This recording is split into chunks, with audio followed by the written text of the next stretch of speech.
Vina Cirebon. Kasus Vina Cirebon. Hari ini pihak keluarga korban kasus Vina di Cirebon tidak terima polisi tiba-tiba menghapus 2 orang tersisa dalam daftar pencarian orang DPO. Kuasa hukum keluarga Vina, Hotman Paris, mengatakan keputusan polisi ini menjadi bertolak belakang dengan keterangan narapidana lain yang menyatakan adanya 3 orang pelaku lain. Jadi prinsipnya keluarga korban maupun kuasa hukum menolak pernyataan dari penyidik Polda Jawa Barat bahwa 2 DPO itu adalah fiktif, ujar Hotman Paris saat konferensi pers.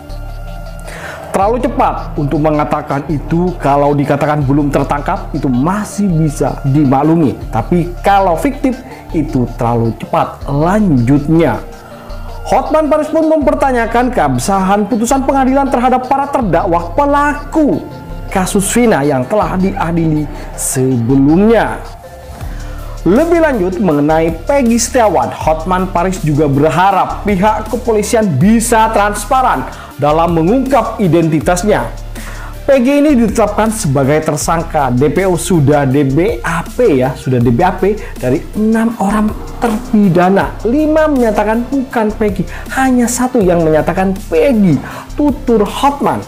Artinya 5 lawan 1, jadi mana yang benar? Lanjutnya, dalam kesempatan yang sama, kuasa hukum keluarga Vina lainnya, Putri Maya Rumanti, juga berharap bisa kembali meneliti terkait pengungkapan kasus kliennya tersebut.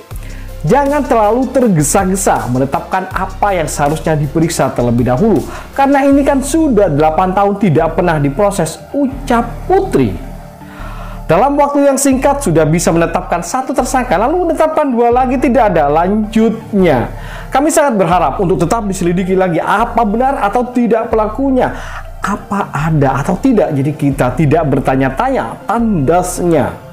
Sebagai informasi, peristiwa yang terjadi di kasus Vina ini sendiri terjadi di sebuah lahan kosong dekat SMPN 11 Cirebon dan Jembatan Talun, Kabupaten Cirebon pada 27 Agustus 2016 silam.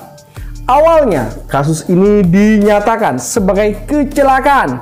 Lalu seorang perempuan bernama Linda mengaku kesurupan arwah Vina dan menyatakan kasus itu sebagai pembunuhan dan pemerkosaan. Pemerkosaan ya. Setelah adanya peristiwa kesurupan itu, kasus itu pun kembali diselidiki sehingga dinyatakan sebagai tindak pembunuhan dan pemerkosaan. Pengadilan telah memvonis 8 orang sebagai terpidana kasus Vina dan Eki sejak 2017 lalu.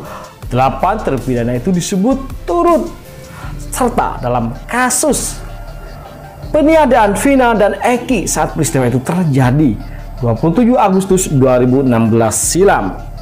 Polisi akhirnya beberapa waktu lalu meringkus Peggy, dan pada waktu itu mereka adalah Eko, Ramdhani bin Kosim, Hadi Saputra Kasana, Jaya bin Sabdul, Eka Sandi bin Muran, Supriyanto bin Sutadi, Sudirman, dan Rivaldi Aditya Wardana alias Ucil bin Asep Kusnadi.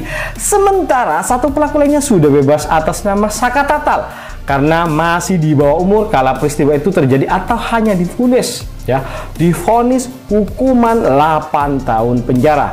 Selain itu terdapat pula 3 terduga pelaku yang masih dalam kasus ini, yakni menjadi DPO, daftar pencarian orang. Salah satu dari terduga pelaku itu bernama Peggy Setiawan yang baru-baru ini dirilis sebagai tersangka baru dalam kasus peniadaan Vina dan Eki. Sebab beberapa kejanggalan menyeruak seiring munculnya sejumlah saksi yang menyatakan 8 terpidana dan Peggy bahwasanya mereka tidak terlibat. Setelah Peggy Setiawan ditangkap, Polda Jawa Barat mengumumkan bahwa 2 orang selain Peggy Setiawan yang sempat dirilis dihapuskan dari DPO. Wow. Hal ini tentunya membuat para Masyarakat Indonesia Cirebon pada khususnya merasa penasaran atas kasus yang terjadi pada 2016 silam, tepatnya 27 Agustus 2016 ya. Jadi bikin penasaran, dan ternyata ada beberapa kejanggalan yang diduga itu merupakan skenario. Benarkah skenario atau bagaimana? Kita akan menunggu kabar-kabar selanjutnya terkait hal tersebut, yang tentu sangat menarik sekali untuk diikuti perkembangan dan info-info terbaru mengenai kasus Vina ini yang semakin booming semenjak diluncurkannya 7 hari menjelang meninggalnya Vina ya. Bagaimana? Ya, kalian jangan lupa kasih komentar bagaimana menurut kalian terkait kasus ini. Ini sepertinya lebih pelik dari kasus Sambo yang ditangani oleh pihak kepolisian. Benarkah ada dugaan-dugaan baru dan lain-lain? Kita akan simak praduga-praduga terkait hal ini, tetapi kita berharap bahwa kebenaran terkuak sehingga kekhawatiran akan hukum di negeri kita ini terbantahkan. Oke, ikuti perkembangan dari kami terkait kasus Vina ini yang selalu kita ikuti perkembangannya dan kita pantau ya. Apalagi pengacara-pengacara tersohor mulai turun gunung untuk menguak kasus yang pelik ini tentunya.